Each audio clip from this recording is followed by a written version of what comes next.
ரோஜா செடி வருஷம் ஃபுல்லாக பூ பூக்கிற செடி. அதை நம்ம கரெக்டான மெத்தடில் வளர்த்தோம்னா அதுலேருந்து நம்ம வருஷம் ஃபுல்லாக ஈல்டு எடுத்துகிட்டே இருக்கலாம். இதில் நான் 7 பாயிண்ட்ஸ் சொல்லியிருக்கேன்.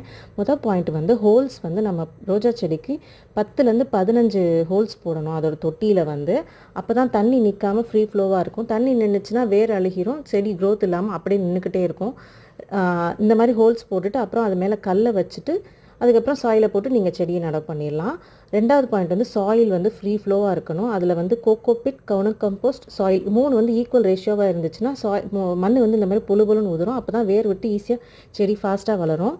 மூணாவது பாயிண்ட் வந்து செடி நடவு பண்ணும்போது அந்த பேக்கெட்டில் இருக்கிற மண்ணை வந்து நம்ம லேசாக உலர்த்தி விட்டுட்டு தண்ணிக்குள்ளே முக்கி எடுத்து அந்த மண்ணெல்லாம் உலர்த்தி விட்டு கொஞ்சம் மண்ணை எடுக்க முடிஞ்சால் எடுக்கணும். ஃபுல் மண்ணை எடுக்க வேணாம், கொஞ்சம் மண்ணை எடுத்துட்டு அப்புறம் நடவு பண்ணிங்கன்னா ஃபாஸ்ட்டாக வளர்கிறதுக்கு ஈஸியாக இருக்கும். நாலாவது பாயிண்ட் வந்து நடவு பண்ணதுக்கு அப்புறமா வந்து 10 நாளைக்கு அப்புறம் தான் நம்ம வந்து 5 to 6 மணி நேரம் வெயிலில் வைக்கணும். ஒரு வாரத்துக்கு வந்து 2 மணி நேரம் வெயில், 3 மணி நேரம் வெயில் அப்படி தான் வைக்கணும். ஃபுல்லாக 5 மணி நேரம் 6 மணி நேரம் வெயிலில் வச்சோம்னா காஞ்சு போயிடும். அஞ்சாவது பாயிண்ட் வந்து குடிக்கிற தண்ணி பக்குவத்தில் இருந்தால் நல்லா பூ பூக்கும், பெரிய பூவாக பூக்கும். ஆறாவது பாயிண்ட் வந்து ஆர்கானிக் ஃபர்டிலைசர்ஸே போதுமானது. சாம்பல், தொழு உரம், வேப்பம் புண்ணாக்கு, கடலை புண்ணாக்கு, இந்த மாதிரி கிச்சன் வேஸ்ட், இந்த மாதிரி இயற்கையான உரம் கொடுத்தாலே நல்லா வளரும்.